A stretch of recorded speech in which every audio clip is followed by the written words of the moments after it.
दोस्तों, आप लोगों ने छत के ऊपर या फैक्ट्रियों के ऊपर इस टाइप के सोलर देखे होंगे, जिन्हें सोलर पैनल कहते हैं। इनकी साइज़ आप हार्डली देखेंगे तो एक पैनल की size I think 2 metre by 1 metre की होती है। और इसी सोलर पैनल में लगे हुए तार, जिन्हें आप देख सकते हैं, मैंने क्लीन करके आपको बता रहा हूँ। इस टाइप के जो पैनल्स होते हैं, इसके ऊपर ये जो तार होते हैं, इसी तार के थ्रू पावर जनरेट होता है। जो सूर्य की किरणें आप देखेंगे कि ये साउथ फेस है और साउथ फेस में सूर्य क्रिएट हो रहा है और सूर्य की रोशनी सीधी इस पैनल पे आ रही है। इस पैनल पे आने के बाद इस जो अंदर जो तार्स होते हैं, जो इलेक्ट्रोड क्रिएट करते हैं, इसके थ्रू पावर जनरेट होता है और इसमें से होते हुए इन केबल के थ्रू पावर आगे जाता है। और यही होते हुए आपके प्लांट के और आपके जो पैनल्स होते हैं, वहाँ से होते हुए ये आपके घरों में उपयोग में आता है। अब बात ये रहती है कि इस सोलर को क्लीन, इतना आप देख रहे हैं, ये सोलर जो हैं सब पैनल ग्रुप में लगाए जाते हैं और इनको साउथ डायरेक्शन ही किया जाता है, क्योंकि जो सन है, अभी आप दोपहर के 2 बजे सन साउथ फेस में रहेगा और इनकी जो डिग्री होती है इस पैनल को लगाने की, आप देखेंगे 45 डिग्री के नियर बाय होती है और उसको डिज़ाइन किया जाता है। अब आप इस पैनल में देखेंगे, एक पैनल से दूसरे पैनल के बीच में आई थिंक 2 मीटर का डिस्टेंस रखते हैं, मेंटेन करते हैं, जिससे उसका शैडो उसमें ना जाए। अब इससे तो बात हुई पैनल की। अब इस पैनल को देख रखाव भी ज़रूरी है, क्योंकि इसके अंदर जो सोलर क्रिएट्स होंगे और जो पावर इलेक्ट्रोड्स क्रिएट होंगे, वो इसके ऊपर सतह पे अगर कोई मिट्टी या धूल रहेगा तो उसकी वजह से जितनी एफिशिएंसी चाहिए वो क्रिएट नहीं होंगे। आप देख रहे हैं, मैं साफ़ कर रहा हूँ। बताइए, सोलर पैनल बहुत गंदा है। अब इस गंदगी को साफ़ करने के लिए इसमें काफ़ी हद तक टेक्नोलॉजी आ चुकी है। इसमें आप इस टेक्नोलॉजी में देखेंगे, एक सोलर स्प्रिंकलर बोलते हैं इसे। स्प्रिंकलर के ऊपर एक रट्स, इस टाइप की पाइप की एक कनेक्शंस होते हैं, जिसमें स्प्रिंकलिंग सिस्टम बोलते हैं इसे। और ये स्प्रिंकलिंग सिस्टम आपका टोटल एक पाइपलाइन के थ्रू कनेक्ट होकर और एक मेन ब्रांचेस लाइन में कनेक्ट होता है। इसके थ्रू आपने देखेंगे सभी सोलर के ऊपर एक पाइप के ऊपर एक कैप है, जहाँ से पानी आता है, जहाँ पे प्रेशर लगाने के बाद, और वह प्रेशर लगाने के बाद चालू करते हैं तो प्रेशर के थ्रू इसमें पूरा पानी आता है और इस लाइन में रही हुई पानी, ये जो पानी ज़्यादा होता है, जो स्प्रिंग करके इसके ऊपर से गिरता है, वो यहाँ से गिरते हुए नीचे होके नाली में चला जाता है।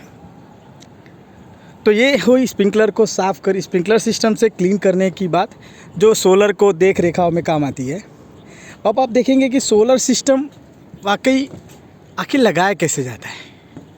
मैं एक फैक्ट्री पे हूँ और आप यहाँ पे देखेंगे कि इस फैक्ट्री पे काफ़ी हद तक सोलर लगाया हुआ है। ये solar capacity I think 180 kilowatt की है, केवीए है।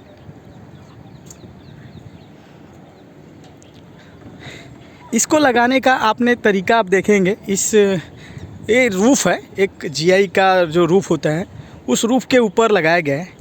अब इस स्प्रिंकलर सिस्टम को और इस सोलर सिस्टम को लगाने का तरीका एक मैं आपको दिखाता हूँ किस तरीके से लगाया है। देखिए, ये रूफ़ की पिच है। रूफ़ के पिच के ऊपर ये 50 mm बाई 50 mm का कुछ एल्युमिनियम का एक ट्यूब्स है, जो इस टाइप का कुछ स्ट्रक्चर बनाया जाता है। इस स्ट्रक्चर के ऊपर इस टाइप का कुछ क्लैंपिंग किया जाता है। ये क्लैंप आप देखेंगे जेट क्लैंप बोलते हैं। इस जेट क्लैंप में एक स्क्रू के द्वारा, इस स्क्रू के द्वारा और इस स्क्रू के द्वारा, इन तीनों को इस रूफ के द्वारा, इस रूफ के ऊपर पूरा फिट करते हैं। फिट करने के बाद इसको यहाँ पे डी सर्कल के द्वारा क्लैंपिंग करते हैं। अब आप चलिए मैं इस रूफ का नीचे का भाग आपको दिखाता हूँ। इस रूफ में आप नीचे दे देंगे, देख सकते हैं सभी में एक वायर लगे हुए हैं। जो वायर इसमें पावर जनरेट जो होता है, उसको निकाल के इस केबल के थ्रू, और ये देख सकते हैं केबल के थ्रू सीधा आपकी ग्रिड लाइन में कनेक्ट होते हैं। ये तो हो गई पावर आने और कनेक्शन की और सोलर पैनल के फिटिंग्स की। नेक्स्ट एपिसोड में आपको बताऊंगा कि सोलर सिस्टम फिट करने के बाद इसको अपने इन्वर्टर और इसमें रहे हुए इन्वर्टर और जो इसके बिजली के उपकरण लगते हैं उसको कैसे लगाया जाता है, उसको कैसे कनेक्ट किया जाता है एक दूसरे के साथ, और कनेक्ट करके कैसे उसकी फ्रीक्वेंसी, उसकी पावर की कैपेसिटी चेक की जाती है। और कैपेसिटी के दौरान मैं आपको ये बताऊंगा पैनल में क्या स्टार्ट रखना चाहिए, क्या बंद करना चाहिए, कब क्या पैनल स्टार्ट करना चाहिए। तो आशा है आपको ये वीडियो अच्छी लगेगी। आपके कुछ सुझाव होंगे, कुछ कमेंट्स होंगे तो मुझे बताइएगा, जिससे मैं नेक्स्ट जो भी सोलर से रिलेटेड अच्छी अच्छी बातें और अच्छी जानकारी है आप तक बता सकूं, आप तक ला सकूं। दोस्तों, वैसे सोलर के जो पैनल्स हैं आजकल इंडिया में बहुत ज़्यादा बन रहे हैं, और पहले ये आई थिंक फॉरेन्स में ज़्यादा बनते थे, लेकिन अभी बहुत सारी कंपनियां हैं जैसे अदानी है, सनग्रो है और ट्रीना है, ये सब बहुत सारी कंपनियां आजकल इसको बना रही है। फ़िलहाल तो मैं जिस सोलर पैनल की बात कर रहा हूं और जो सोलर पैनल आप लोगों को दिखा रहा हूं, ये सोलर पैनल ट्रीना मैक का है। चलिए कहीं मैं इसका मैक अगर आपको दिखता है तो मैं दिखाता हूं आपको। ये देखिए, ये इसका कोड है जो आप इसमें देख सकते हैं। इसका नाम भी मैं आपको दिखाने की कोशिश करता हूं।